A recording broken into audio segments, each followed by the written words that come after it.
Entrem pela porta estreita, porque a porta larga e o caminho fácil levam para o inferno. E há muitas pessoas que andam por esse caminho. A porta estreita e o caminho difícil levam para a vida. E poucas pessoas encontram esse caminho. Virtualmente todos na Terra, independente de sua religião ou nacionalidade, reconhecem que existe alguma espécie de batalha ocorrendo no mundo entre as forças do bem e do mal. Uma luta colossal entre a luz e as trevas, a verdade e o erro, a opressão e a liberdade, o bom e o mal, e finalmente, a vida e a morte. Qual é a história por trás deste evidente paradoxo?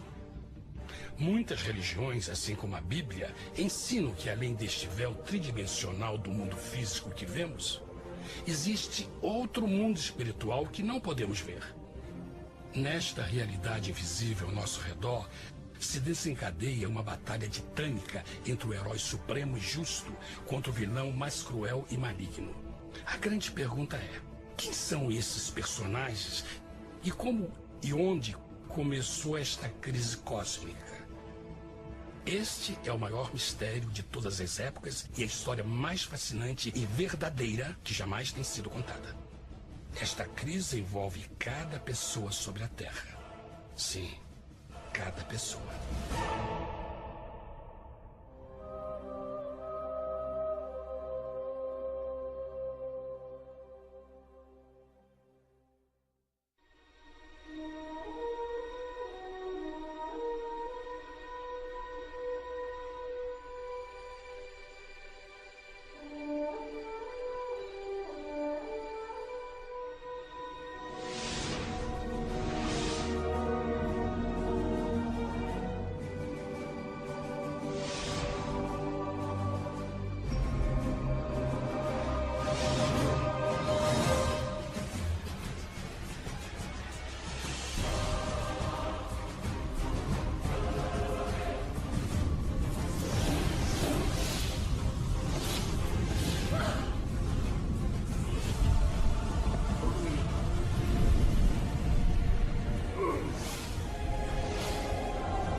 A história humana está repleta de cenas de guerras.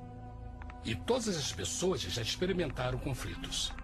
Mas para entender a origem do mal, devemos viajar ao passado para a Primeira Guerra do Universo. Porque esta guerra não aconteceu na Terra. Antes que o nosso mundo existisse, houve uma guerra no céu. Mesmo as palavras guerra no céu soam como uma contradição. É quase inimaginável para nós que pudesse haver batalhas e conflitos entre as criações de Deus no paraíso. O que pode ter causado este conflito celestial? Graças a um livro antigo chamado Bíblia, temos detalhes suficientes para poder juntar as peças e desatar os nós. Mesmo que trágica, é uma extraordinária e bela história de amor que vai desde o princípio dos tempos até tocar pessoalmente a você, a mim e a cada indivíduo na Terra. Nossa história começa há muito tempo atrás na capital do universo. Em um lugar chamado Céu, que estava repleto de seres angelicais que amavam fazer a vontade de Deus.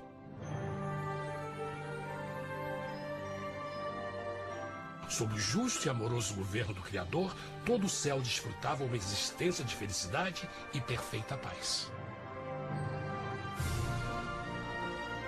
O príncipe supremo do paraíso e comandante dos anjos era o poderoso e amoroso Filho de Deus, mais conhecido com o nome que adotou quando veio à Terra, Jesus.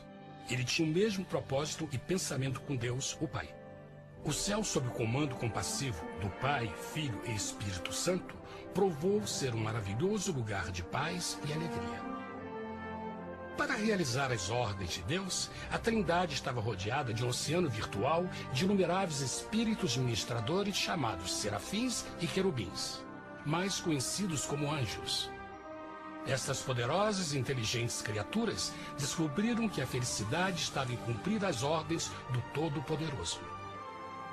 Mas Deus criou um extraordinário anjo para atuar como líder de toda a multidão celestial. A Bíblia nos diz que seu nome era Lúcifer, que significa portador da luz.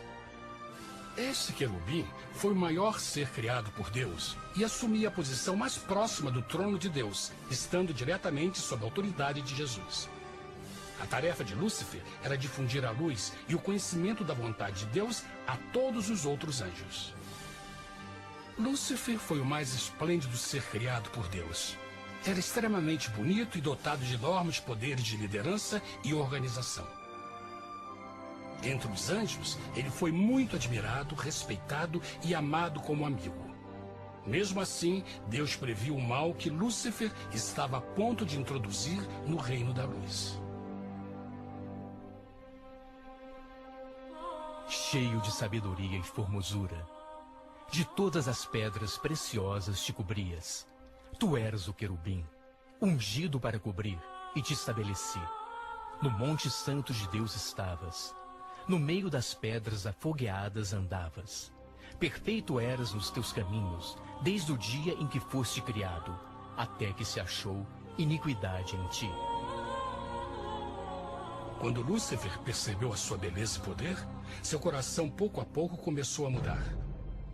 Permitiu que seu enfoque se afastasse de Deus e direcionou seu amor para si mesmo. Talvez nunca saberemos completamente como e porquê estas sementes de rebelião germinaram em seu coração. Mas o profeta Isaías nos dá uma visão do pensamento de Lúcifer. Como caíste desde o céu, ó estrela da manhã, filha da alva.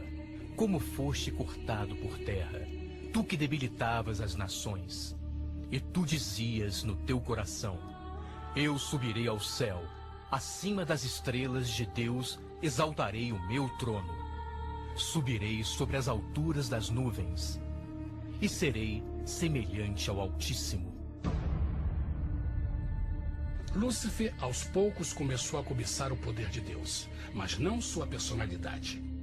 Ao pensar em suas próprias habilidades e belezas extraordinárias, os perversos tentáculos do orgulho e vaidade congelaram sua mente.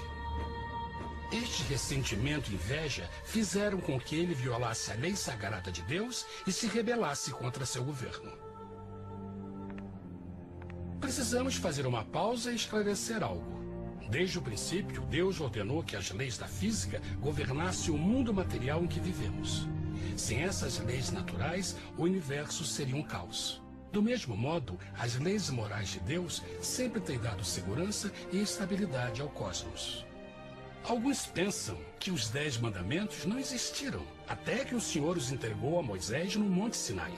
Mas as Escrituras nos ensinam que os princípios das leis de Deus sempre existiram por toda a eternidade, pois são a base fundamental de seu reino de amor.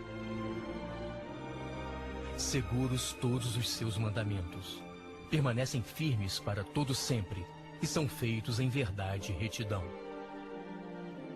Os 10 mandamentos são um resumo das características de um Deus de amor. Os primeiros 4 mandamentos descrevem quem é Deus, seu poder, seu território e autoridade. Os últimos 6 descrevem como é Deus, sua honestidade, sua pureza, sua fé. Todas estas coisas sempre foram verdade e sempre serão verdade. Agora, pela primeira vez na história da eternidade, Lúcifer começou a violar estes princípios perfeitos. Lúcifer sabia que se fosse compartilhar o poder e status de Deus, necessitaria de apoio. E deu início ao trabalho. Começou sorrateiramente a circular entre os outros anjos, plantando sementes de dúvida e descontentamento a respeito da liderança de Deus, ao mesmo tempo em que, sutilmente, revelava suas próprias virtudes. Ele insinuou que Deus abusava de seu poder divino e suas leis restringiam a verdadeira liberdade e felicidade de suas criaturas. Com seu raciocínio audaz e poder de influência, Lúcifer pôde persuadir a um grande número de anjos a se unirem para seu motim. Talvez se perguntem, como tantos anjos inteligentes puderam seguir esse desertor? Bom, lembrem que até esse ponto nenhum anjo tinha escutado uma mentira. E nesse primeiro estágio da rebelião, os anjos não perceberam a obsessão de Lúcifer em assumir a posição de Deus. Não sabiam que finalmente ele planejaria a tortura e o assassinato do Filho de Deus na cruz com a intenção de ocupar o seu trono. Estranhamente, Lúcifer pensou que poderia ocultar seus verdadeiros propósitos de Deus. Ai dos que querem esconder profundamente o seu propósito do Senhor e fazem as suas obras às escuras e dizem: quem nos vê e quem nos conhece? Não pense nem por um momento que a rebelião de Lúcifer surpreendeu Deus e o pegou desprevenido. O Senhor sabe de todas as coisas e os pensamentos de suas criaturas. Ele entendia exatamente o que estava se passando pela mente de Lúcifer. E piedosamente Deus advertiu o desgarrado anjo do perigo. Mas no final, o orgulho e a vaidade não permitiram que Lúcifer se arrependesse. Então, iniciou a rebelião total contra Deus em vez da humilde obediência. Alguns podem perguntar, isso significa que Deus criou um anjo defeituoso? Não, mas ele criou Lúcifer com livre-arbítrio. Verão que o livre-arbítrio é uma coisa maravilhosa, mas também muito perigosa, incluindo o risco de uma rebelião e a possibilidade de que o amor de Deus seja rejeitado. Vejam que o amor real não pode vir de uma criatura pré-programada e não pode ser forçado. Deve ser voluntariamente dado. Por exemplo, mesmo que seja bonito este cachorro robô, na verdade, nunca poderá amar-me. Posso fazer que pareça que me ame, mas só estará seguindo instruções pré-programadas. Não tem opção. Por outro lado, este pequenino está realmente feliz em ver-me. Ele decidiu dar-me seu afeto. E com o tempo, nossa relação se fará mais forte, enquanto eu ame e cuide bem dele. Do mesmo modo, um Deus de amor só quer amor verdadeiro de suas criaturas. E para que isso aconteça, elas precisam ter o livre-arbítrio. A rebelião de Lúcifer é a maior evidência de que ele tinha esta liberdade. Agora, a grande pergunta é: como Deus enfrentaria esta crise? Como lidaria com Lúcifer e com os milhões de anjos que se uniram nessa rebelião? Muitos questionam por que Deus não acabou imediatamente com a rebelião. Afinal, ele poderia facilmente vaporizar Lúcifer com um raio. Mas isto teria solucionado o problema? Não, pelo contrário. Isso só teria intensificado as dúvidas e suspeitas que Lúcifer havia plantado na mente dos anjos. Lembrem que Lúcifer sabia, como ninguém mais, da engrenagem interna do governo de Deus. Sua destruição seria vista como parte de uma grande armação. E a razão que o motivou servir Deus teria sido o medo da represália e não o amor. O Senhor sabia, na sua sabedoria, que a melhor forma de enfrentar a crise era permitindo que tudo seguisse o seu curso. Esta seria a única forma de se assegurar que o mal não se ergueria outra vez. Deixai crescer ambos juntos até a ceifa. E por ocasião da ceifa, direi aos ceifeiros: colhei primeiro o joio e atai-o em molhos para o queimar, mas o trigo ajuntai-o no meu celeiro. Na parábola do joio e do trigo, Jesus descreve que um tempo de crescimento é necessário para que uma planta revele sua verdadeira natureza. No seu entendimento infinito, Deus sabia que com o tempo, o caráter real de Lúcifer seria exposto e que os amargos frutos de sua rebelião seriam vistos. Até agora, os cidadãos do universo não estavam familiarizados com o pecado e até onde os levaria. Mas isso mudaria quando eles vissem por si mesmos sua terrível natureza autodestrutiva. Afinal, a sabedoria e o amor do governo de Deus seria para sempre confirmado e o universo estaria seguro. Quando Lúcifer e seus seguidores revelaram abertamente sua rebelião, o Senhor soube que não haveria paz se permitisse que eles ficassem no céu. Deveria impor um limite, entrar em ação e enfrentar os rebeldes. Mas Lúcifer e seus seguidores nunca sairiam por vontade própria ou pacificamente. O passo seguinte foi a guerra. E houve batalha no céu. Miguel e os seus anjos batalhavam contra o dragão. E batalhavam o dragão e os seus anjos. Mas não prevaleceram, nem mais o seu lugar se achou nos céus. E foi precipitado o grande dragão, a antiga serpente, chamada o Diabo e Satanás, que engana todo mundo. Ele foi precipitado na terra, e os seus anjos foram lançados com ele. A Bíblia não revela exatamente que tipo de armas foram usadas durante este conflito cósmico. Mas esta guerra foi como nenhuma guerra que os olhos mortais já viram. Apocalipse 12:4 nos diz que finalmente Lúcifer e 1/3 dos anjos de Deus foram expulsos do paraíso.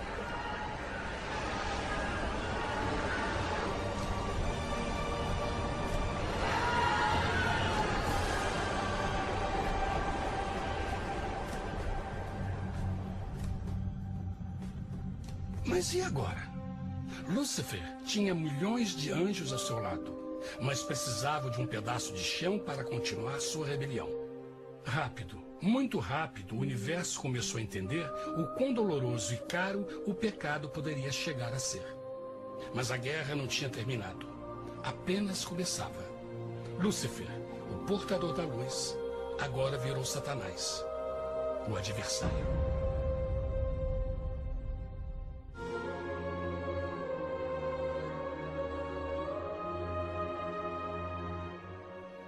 Depois da guerra no céu, Satanás e seus anjos caídos foram expulsos da corte de glória.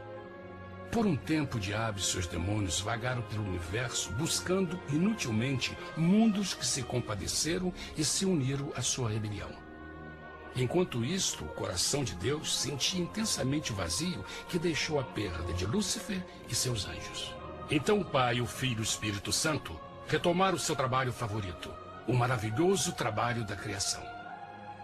Decidiram fazer um mundo novo, pleno, com muita variedade e diversas criaturas de amor. Este novo mundo seria único, porque as criaturas principais seriam feitas à imagem de Deus. Para eles, o Senhor também daria o domínio deste planeta novo, que conhecemos como Terra. No princípio, Deus criou a terra. E viu Deus tudo quanto tinha feito, e eis que era muito bom. Que imagem maravilhosa! Deus forma um novo mundo, nosso planeta, Terra. E em cada maravilhoso dia da criação, algo novo e espetacular começa a fazer parte da cena. Por exemplo, no terceiro dia, Deus falou e uma linda e exuberante vegetação fez parte da existência. Plantas de todas as cores, formas e tamanhos.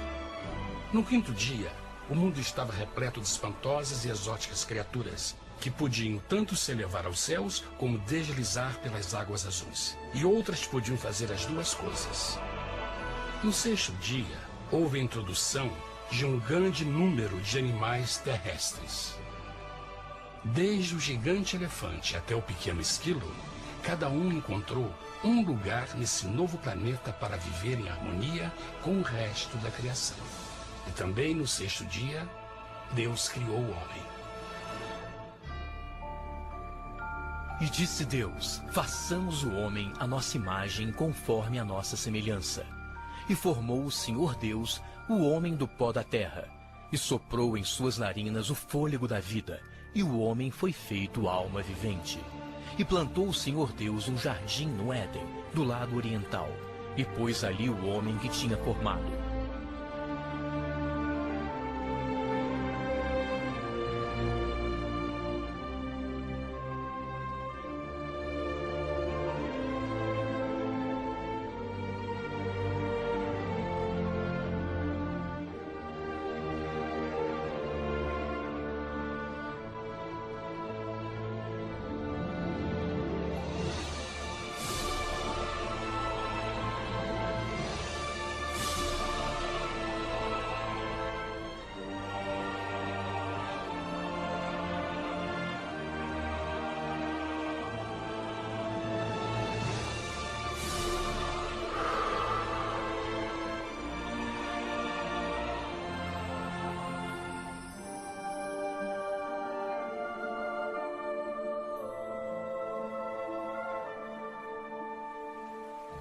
Mas que grande honra ser criado à semelhança de Deus, ser um indivíduo com liberdade de pensamento.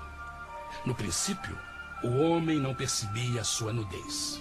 Provavelmente porque antes do pecado ele estava vestido de glória e luz.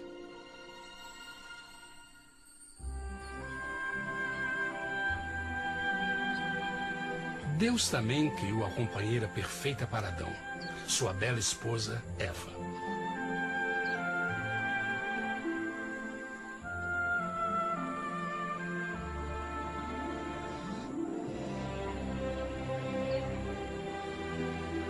O feliz casal foi colocado em um magnífico jardim perfeitamente projetado para aumentar sua felicidade. Para Adão e Eva e as outras criaturas da terra, também foi dado o privilégio divino de procriar a sua própria imagem.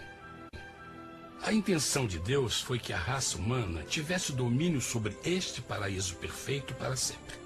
Eternamente felizes e saudáveis, trabalhariam com a flora do jardim de Deus, enquanto desfrutariam o afeto e companhia de todas as criaturas sob seus cuidados. O ambiente que nossos primeiros antepassados experimentaram foi muito diferente do mundo de hoje. As rosas não tinham espinhos, os insetos não mordiam nem picavam, e os leões e as ovelhas brincavam juntos. Mas a grande bênção era os humanos viverem em perfeita harmonia com seu Criador. A cada 7 dias, Adão e Eva descansavam de seu prazeroso trabalho e gozavam de uma comunhão com a visita de seu Criador. Era um mundo esplêndido e maravilhoso.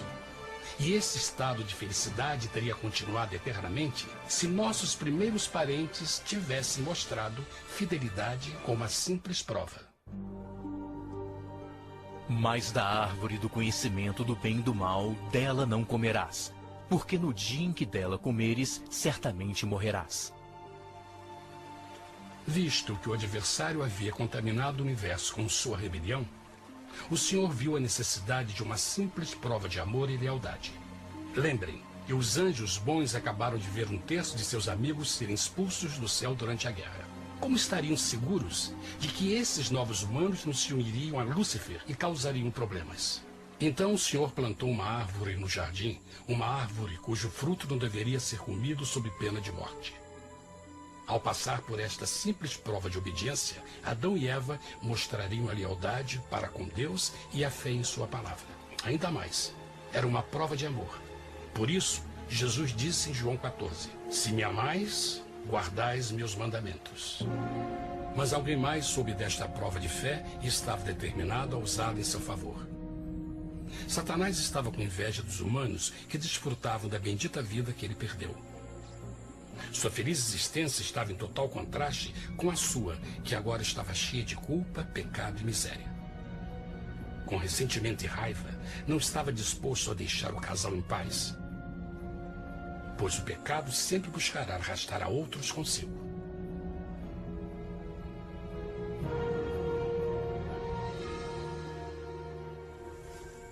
Então um dia, quando Eva estava concentrada em seu agradável trabalho, se viu sozinha e muito perto da árvore proibida. Foi quando Satanás viu sua oportunidade. Através de uma serpente hipnotizante, o anjo caído chamou Eva até a árvore e a envolveu em uma conversação.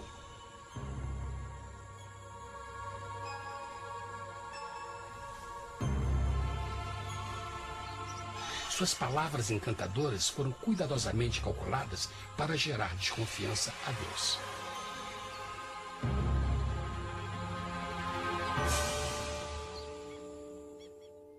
A serpente replicou à mulher, de modo algum morrereis.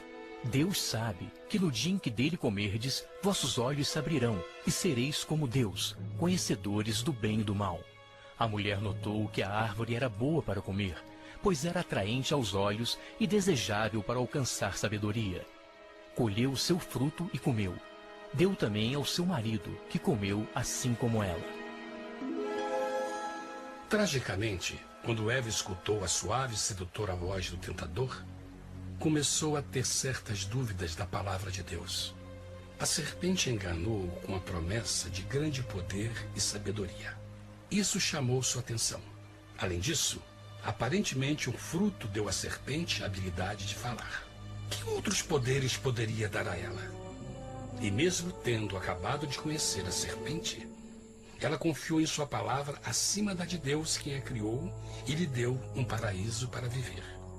Então Eva comeu o fruto proibido e convenceu seu esposo a fazer o mesmo. Adão poderia ter escolhido ser fiel a Deus, mas colocou seu amor pela esposa acima do seu amor por Deus. Quando os nossos primeiros parentes mostraram lealdade ao inimigo, o domínio da terra foi tomado por Satanás.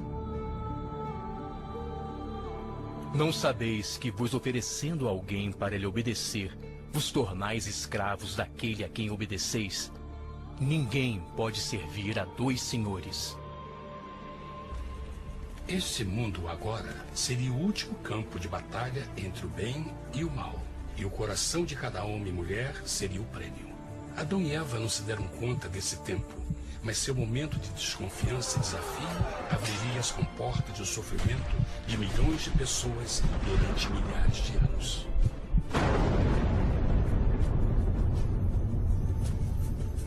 Portanto, como o pecado entrou no mundo por um homem, e por ele a morte, e assim a morte transmitiu-se a todos os homens naquele em quem todos pecaram. Nossos primeiros parentes logo enfrentaram o terrível resultado de seu pecado. Em estado santo, Adão e Eva resplandeciam com túnicas de glória. Depois de pecarem, suas túnicas naturais de luz se desfizeram e eles ficaram mortificados com a sensação de sua nudez. Vergonha e temor tomaram lugar de sua alegria e paz e trataram de cobrir sua nudez com folhas. Agora eles se encontravam sob constante influência do diabo. Ao ceder à tentação, debilitaram sua natureza. E Satanás ganhou poder sobre a humanidade. As pessoas não podiam resistir às tentações do diabo com sua própria força. Por último, e o mais aterrador, se encontravam vivendo sob a pena de morte iminente. Deus havia advertido que a desobediência traria a morte. Já tinha experimentado a morte espiritual. Quanto tempo passaria para sofrerem a morte física também? Nesse ponto, seu futuro não tinha nada mais que escuridão e desespero. Tendo expulsado o homem, colocou diante do jardim do Éden os querubins com o cintilar da espada flamejante, para guardar o caminho da árvore da vida. Como o pecado provocou a expulsão dos anjos caídos de seu lar celestial, agora pela desobediência, Adão e Eva foram tirados de seu jardim, seu lar no paraíso.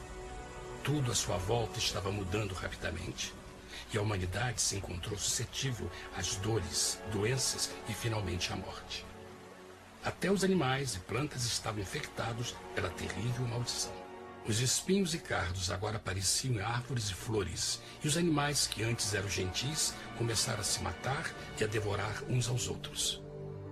O pior resultado foi que o pecado separou a humanidade de Deus. Mas vossas iniquidades cavaram um abismo entre vós e vosso Deus. São vossos pecados que ocultaram de vós sua face, para não vos escutar. Na criação, foram dados a Adão e Eva a honra de falar com os anjos, e até com o Filho de Deus cara a cara. Mas Deus é tão puro e santo que nenhum mal pode existir na sua presença.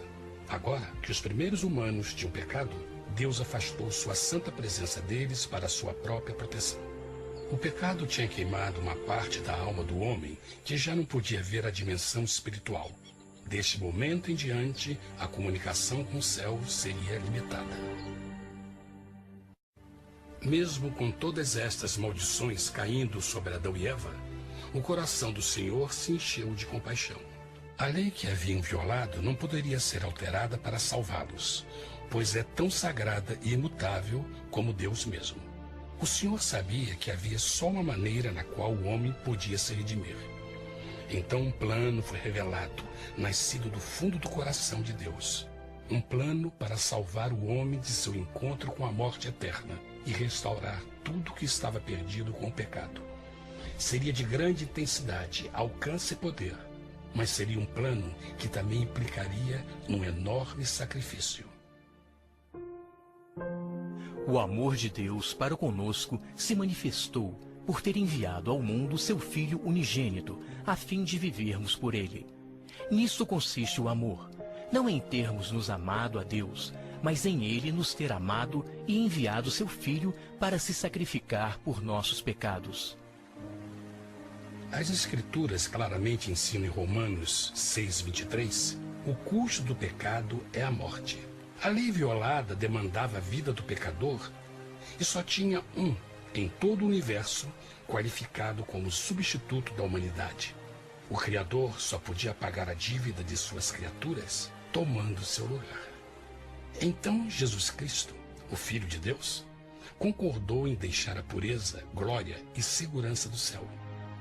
Ele viria para morrer em nome do homem em seu malvado e renegado planeta.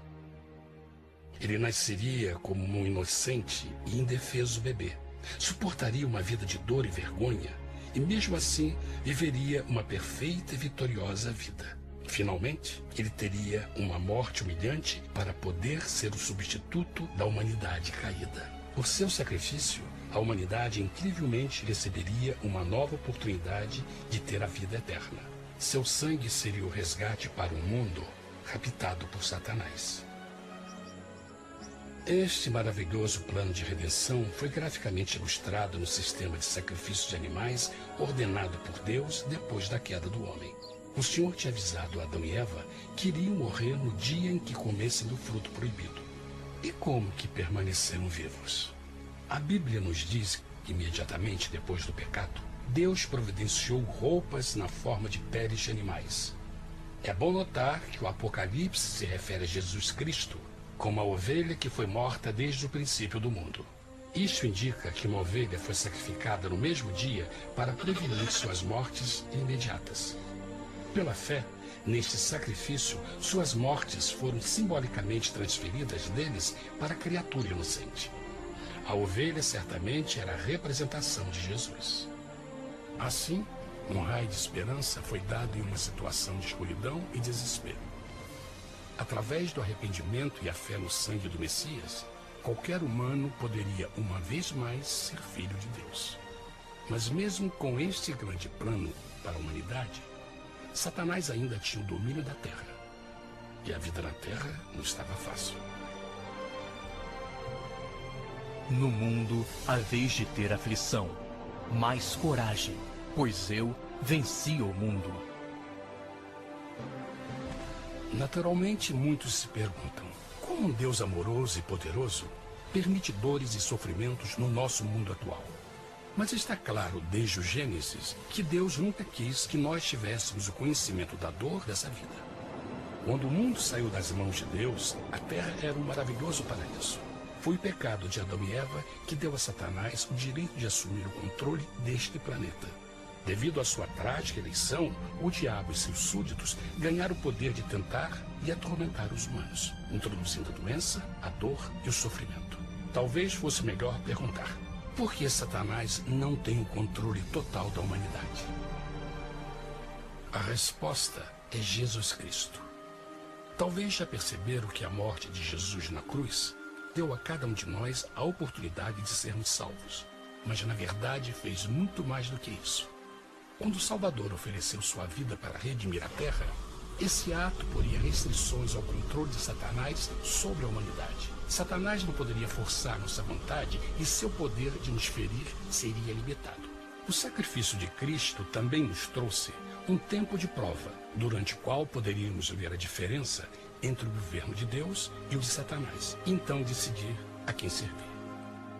Finalmente, pelo sacrifício que fez Jesus, o reino de Satanás chegará ao seu final, e um dia a terra será devolvida ao homem mais maravilhosa do que era no princípio.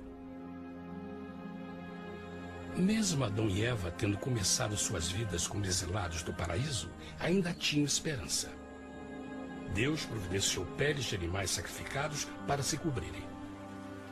Mas o mais importante, ele prometeu o sangue do Cordeiro de Deus para pagar por seu pecado, se aceitassem Cristo e se arrependessem.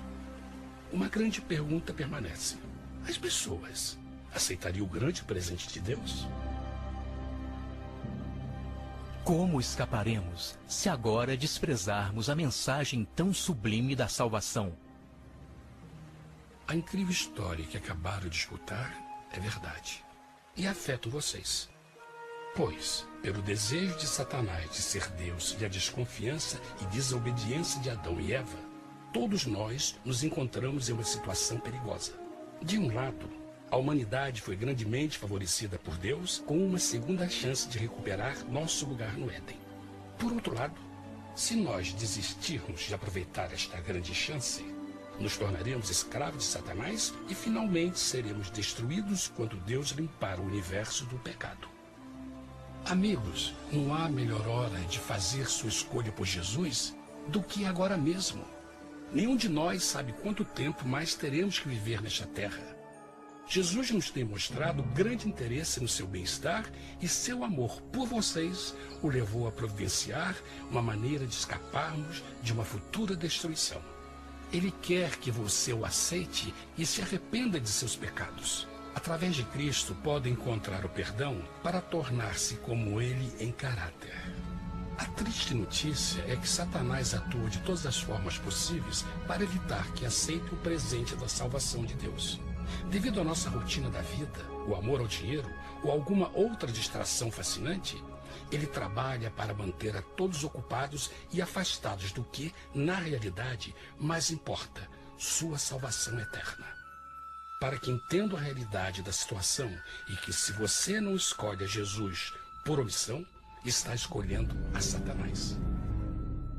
Mesmo que a terrível escolha de Adão e Eva nos traga morte e miséria, vocês agora podem tomar uma melhor decisão. Deus está oferecendo uma paz que satisfaz o anseio mais profundo de sua alma e uma alegria que não encontrará nas atribulações deste mundo. O desejo que tem o coração de Deus é que seja salvo e esteja com Ele no paraíso. Mas o único que pode mantê-lo fora do céu é você. Imagine a tragédia que seria se você recusasse este precioso presente.